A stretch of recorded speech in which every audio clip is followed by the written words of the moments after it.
네, 자 이렇게 힘든 장에서도 히든카드 저희가 전해드리는 종목들이 수익을 그래도 잘 채워가고 있습니다. 네. 오늘도 목표가 도달한 종목이 있는데요. 김민준 전문가님의 추천 종목입니다. 지난주에 종목이었죠. 10월 10일에 추천해 주셨던 오션 브릿지가 수익률 달성을 했고요. 16% 가까운 수익률로 오늘 장을 마쳤습니다. 그렇습니다. 이 종목이 10월 10일에 추천을 해 주시고 나서 다음날 급등, 그 다음날 급등, 그 다음날까지도 뚫고 올라갔다가 내려오면서 마감을 했어요. 이런 차트 흐름은 정말 기가 막힌 히든카드 아닙니까? 바로 코앞에서 원하실 때 단기간 내에 수익이 나오는. 그러니까요. 자, 그래서 이 종목에 대해서 다시 한번 리뷰를 좀 해봐야 될 것 같은데요. 그렇죠. 김민준 전문가님, 오션 브릿지 앞으로는 어떨까요? 제가 이럴 때 제가 이런 사람입니다 이렇게 말씀을 드렸는데 운이고요. 그리고 이제 방송을 보실 때 우리 시청자분들 선별해서 꼭 보셔야 됩니다. 왜냐하면 투자 접근 방법을 매일 이렇게 리딩을 할 수 없으니까 못 드리잖아요. 그래서 꼭 매매 관점이니까 본인 계획에 맞게 했었으면 좋겠고, 이 기업은 제가 봤을 때 그때도 말씀드렸지만 앞으로도 괜찮을 겁니다. 부채도 높지 않고요. 신사업도 좀 돼가는 부분이 있고, 지분 관련해서 좀 문제가 있었는데 제가 봤을 때는 딱히 문제가 없습니다. 주가가 이제 좀 갔다가 내려온 이유는 여러분도 잘 아시겠지만 중동 리스크가 좀 부각되면서 지수가 좀 흘러내리면서 종목이 내려왔다 보여지고, 반등이 갔던 이유는 역시나 삼성전자, 우리 그때도 기억납니다. 삼성전자 한번 믿어보자. 실적 잘 써냈죠. 반도체 적자 폭 줄어들고 그런 내용이었던 것 같습니다. 재접근은 가능할 것 같은데 재접근은 안 드리도록 하고요. 혹시나 이제 목표가가 도달했는데 대응을 못 하신 분들은 좀 보유하시면서 다시 목표가 재도달을 했을 때 매도로 조금 의견을 드리도록 하겠습니다. 알겠습니다. 자, 그러면 오늘의 히든카드도 기대가 됩니다. 지금 특히나 미국 시장이 심상치 않다 보니까 어디를 좀 붙잡아야 될까 많이 고민하실 것 같은데요. 김민준 전문가님, 이번 주 히든카드 키워드는 어디서 찾을까요? 네, 키워드는 반도체 한 번 더 들고 나왔습니다. 반도체 갈까요? 알겠습니다. 자세히 들어보겠습니다. 저는 이렇게 좀 보여집니다. 요즘에 이제 글로벌 증시를 좀 보더라도 외국계 증권사들이 조금 우호적인 이야기들을 좀 많이 내는 것 같습니다. 이제 기대감보다는 약간 수치적으로 좀 제시하는 느낌? 이렇게 좀 될 것이다. 여기에서 어느 정도 증가폭이 좀 나올 것 같다. 이런 내용인 것 같습니다. 좀 동의를 하는 바고요. 그리고 이제 어두운 터널이 지나가고 있다 해서 이제는 어두운 터널이 좀 지났다. 이렇게 좀 표현하고 싶습니다. 지났다. 네, 이제 이번까지는 삼성전자가 발표한 것을 보게 되면 반도체 부분보다는 다른 쪽 OLED하고 TV 가전 쪽이 좀 선방을 했었습니다. 스마트폰 이런 쪽이. 그런데 다음 분기 실적이 나왔을 때는 반도체도 좀 흑자를 기록하지 않겠느냐 이렇게 좀 전망이 되고 있고요. 그래서 어두운 터널은 지났다. 그러면 반도체에 이제 결국은 실적으로 화답을 했고 어두운 터널은 좀 지났고 밸류에이션은 어떤가 이걸 좀 봐야 되지 않습니까?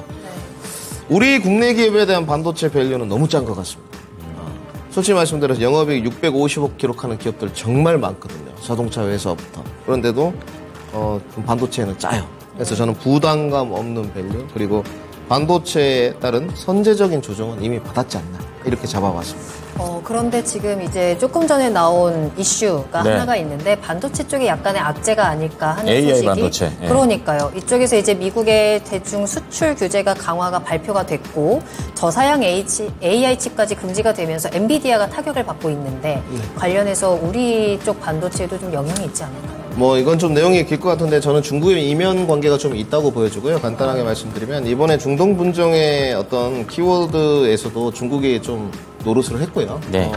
지금 사우디아 대표적인 이란의 어떤 외교 정상화 부분, 그리고 또 중국이 브릭스를 출범하면서 이렇게 조금 약간 패를 형성해가는 부분들이 아무래도 이제 미국 입장에서 못마땅하죠. 그러면 중국을 억제할 수 있는 키가 결국은 첨단 산업 제재이지 않나.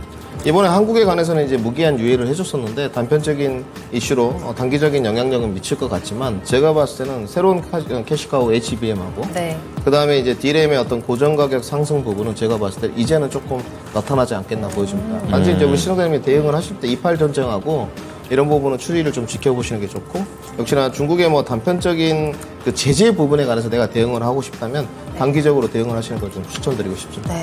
자, 그리고 이럴 때일수록 어떤 종목을 선택하느냐가 굉장히 중요할 것 같습니다. 자, 그럼 오늘의 히든카드는 어떤 후보 종목들이 있을지 먼저 6가지 종목부터 살펴보시죠. 자, 카드 바로 뒤집도록 하겠습니다. 자, 오늘의 히든카드 후보 종목입니다. 이오테크닉스, 코세스, 한미반도체도 있고요. 예. 가온칩스와 유진테크, 그리고 PSK까지 PSK 있네요. 들어가 예. 있습니다. 자, 이 가운데 김민준 전문가님께서 선택하신 오늘의 히든카드는 어떤 종목일까요? 네, 가벼운 걸로 좀 택해봤습니다. 저는 코세스를 들고 나왔습니다. 좋습니다. 자세한 설명 부탁드립니다.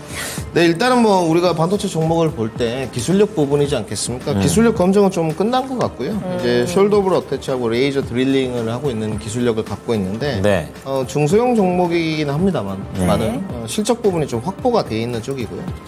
애플 비전 프로양 이제 공급 이력을 갖고 있습니다. 비전 프로. 이런 부분들. 그 다음에 이제 다양한 모멘텀 부각이라고 좀 봐야 될 것 같은데 OLED 관련해가지고 우리 이제 VR, 뭐 XR, AR 이런 메타버스 관련된 모멘텀도 좀 갖고 있고요. 네.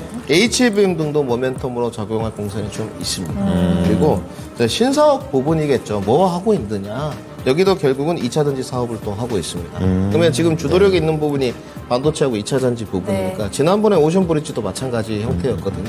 신사업 부분이 2차 전지 자동화 장비를 하고 있습니다. 그래서 이런 신사업 부분이 좀 좋아 보여서 코세스를 들고 나와봤습니다. 네, 그럼 가격 전략은 어떻게 짜면 좋을까요? 네, 이제 뭐 시청자분들이 좀 유연성이 발휘돼야 할 부분인데 저는 매수가를 먹고 잡는 게 쉽지는 않더라고요. 제가 시청자분들랑 아침에 소통을 하는 부분이 아니기 때문에 시초가 접근을 하시되 네. 지금 이제 중동 리스크 부분하고요. 이런 미국의 증시를 좀 보면서 연동관계를 파악하시면서 시초가 접근을 하시고요.